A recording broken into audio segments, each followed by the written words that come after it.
The box was wrapped in gold paper, tied with a red ribbon. For a second, I thought maybe, just maybe, they'd softened. That maybe my parents had finally decided to show up for me. But when I opened it, the smell hit first. Acrid, sharp, burnt fabric. Inside was my wedding dress. Charred, ruined. On top, a folded note in my mother's handwriting, "Let's see how you get married now." My hands didn't shake, my pulse didn't race. I just stared, the edges of my mouth curving into a smile so faint it would have scared anyone who knew me. They thought they'd broken me. They had no idea who I was marrying into. My parents were experts in cruelty disguised as parenting.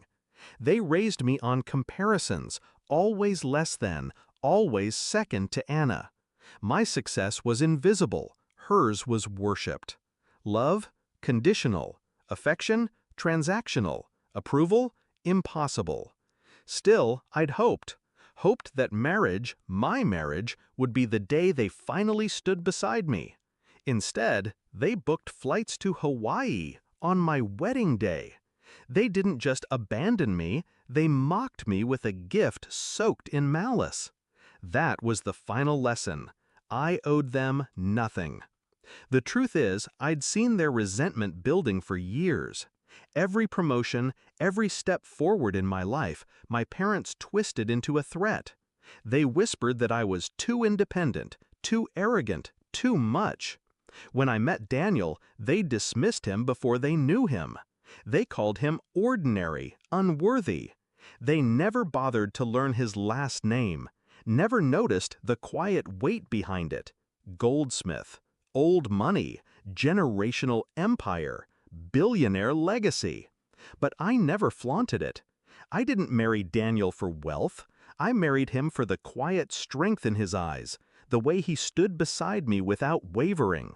My parents assumed I was marrying into weakness, and so they struck. They burned my dress, left for Hawaii, convinced my day would collapse without them. They forgot one thing. I don't collapse. I build. I didn't cry. I didn't scream. Instead, I walked into the bedroom where Daniel's mother was waiting. She saw the box, saw the ashes, and her face hardened. "Sweetheart," she said softly, "we'll take care of this." And they did. Within hours, a custom gown arrived, flown in, hand-stitched, priceless. Tailored overnight by people who owed the goldsmith's favors that stretched across continents. While my parents sipped cocktails on Waikiki Beach, I was being fitted into a gown worth more than their entire house. I didn't need revenge in that moment. I just needed patience.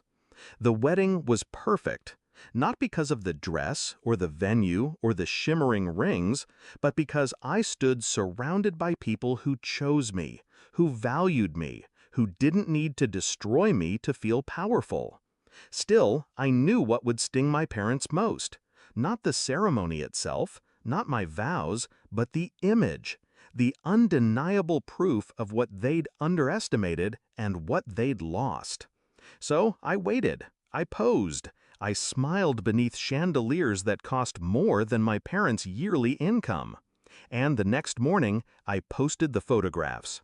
Not just me and Daniel, but me standing arm in arm with the Goldsmith family, the billionaires they had dismissed as ordinary, the in-laws who treated me like blood. The captions were simple, understated, family. And then the storm began. It started with calls, 1, then 5, then 50. By the end of the day, over 1,000 missed calls lit up my phone. My parents, my sister, numbers I hadn't seen in years. Voicemails piled in. My mother's voice, desperate, brittle. "Why didn't you tell us? We didn't know. We should have been there." My father's voice, angry, defensive. "You embarrassed us. You shut us out." No apology, no remorse for what they did, just panic, just greed. Because suddenly, their discarded daughter wasn't a burden. She was access. And they had burned their bridge with their own hands. I didn't answer, not once. I let the silence ring louder than any words could.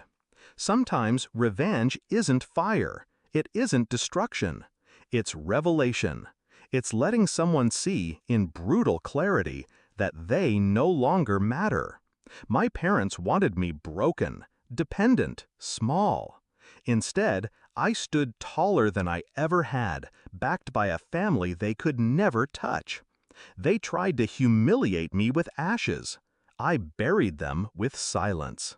And as the calls kept pouring in, as their desperation curdled into rage, I poured myself a glass of champagne, scrolled through my wedding photos again, and smiled. Because they were right about one thing: I'll never get married without them, but not for the reason they think. I got married without them, and it was the best decision I ever made.